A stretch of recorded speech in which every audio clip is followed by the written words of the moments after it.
السلام علیکم۔ ایک لڑکی اپنے والد کے ساتھ چڑیا گھر کی سیر کر رہی تھی۔ وہ دونوں سیر کرتے ہوئے ایک بہت بڑے ہاتھی کے قریب سے گزرے۔ لڑکی بڑے اشتیاق سے اس ہاتھی کو دیکھنے لگی۔ اس اتنے بڑے ہاتھی کے اگلے پاؤں میں ایک بالکل باریک سی رسی بندھی ہوئی تھی۔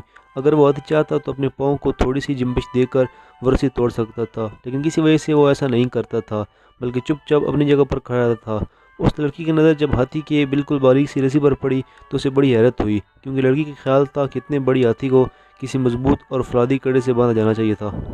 لڑکی کا ہاتھی کو اتنی کمزور سی رسی سے باندھا جانا سمجھ میں نہ آیا، بلکہ لڑکی کے ذہن میں یہ تجسس پیدا ہوا کہ یار اس رسی میں ایسی کون سی بات ہے جو اتنے بڑے ہاتھی کے لیے یہ رسی توڑنا ممکن نہیں ہے۔ لڑکی نے ہاتھی کی رسی کی طرف اشارہ کرتے ہوئے اپنے والد سے رسی کی مضبوطی کے بارے میں پوچھا۔ والد نے غور سے رسی اور ہاتھی کی جسامت کا جائزہ لیا، لیکن وہ بھی یہ سمجھنے سے قاصر رہا کہ اتنی باریک سی رسی اتنے بڑی ہاتھی کو کیسے قابو کر سکتی ہے۔ ہاتھی سے کچھ ہی فاصلے پر ہاتھی کا رکھوالا بھی کھڑا تھا۔ لڑکی کے والد نے اسے اپنے پاس بلا کر پوچھا کہ اتنا بڑا ہاتھی کس طرح اس رسی سے بندھا کھڑا ہوا ہے، اور اپنے آپ کو چھڑوا کر بھاگ بھی سکتا ہے یہ، لیکن کیوں نہیں بھاگ رہا؟ رکھوالے نے جواب دیا کہ جب یہ ہاتھی چھوٹے ہوتے ہیں تو ان کو اسی رسی سے باندھا جاتا ہے، اس وقت ان کی جسامت کے حساب سے یہ رسی کافی مضبوط ہوتی ہے۔ اس چھوٹی عمر میں اس رسی کو توڑنا ممکن نہیں ہوتا ان کے لیے۔ اب یہ ہاتھی بڑے ہو چکے ہیں، لیکن ابھی بھی یہ اسی بات پر یقین رکھتے ہیں کہ وہ اس رسی کو نہیں توڑ سکتے، اور یہی یقین انہیں اس بات کی کوشش بھی نہیں کرنے دیتا۔ بعض اوقات ہماری مثال بھی بالکل ایسے ہی ہوتی ہے۔ ہم میں سے کتنے لوگ ایسے ہیں جو ساری زندگی ایسے گزار دیتے ہیں کہ کچھ بھی چینج کرنا ان کے بس میں نہیں ہے۔ کتنے لوگ ایسے ہیں جو یہ سوچ کر کوشش نہیں کرتے کہ انہیں ناکامی کا سامنا کرنے پڑے گا، بلکہ ماضی میں انہیں ناکامی کا سامنا کرنا پڑا تھا۔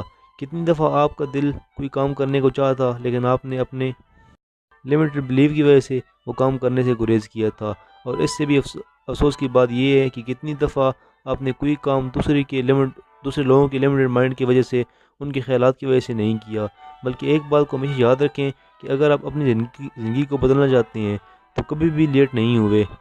کبھی بھی یہ نہ سوچیں کہ ہم لیٹ ہو گئے ہیں، اب ہم یہ کام نہیں کر سکتے، اب ہماری ایج زیادہ ہو گئی ہے، اب یہ کام ہمارے لیے ممکن نہیں ہے، اور نہ ہی اپنی زندگی کو بدلنا آپ کے لیے ناممکن ہے۔ امید ہے کہ یہ ویڈیو آپ کو پسند آئی ہوگی۔ اس کے علاوہ اگر آپ دوسرے لوگوں کی وجہ سے آپ پریشان رہتے ہیں کہ آپ کوئی بھی کام شروع کرتے ہوئے آپ کو خیال آتا ہے کہ دوسرے لوگ کیا سوچیں گے یا وہ کیا کہیں گے اس بارے میں، اگر آپ کو اس ٹاپک پہ ویڈیو چاہیے تو آپ کمنٹ میں اپنے خیالات کا اظہار کر سکتے ہیں۔ میں اس پہ بھی جلدی ویڈیو بنا دوں گا۔ اگر آپ اس چینل پر نئے ہیں تو مزید ویڈیو دیکھنے کے لیے اس چینل کو سبسکرائب کر لیں۔ شکریہ۔ اللہ حافظ۔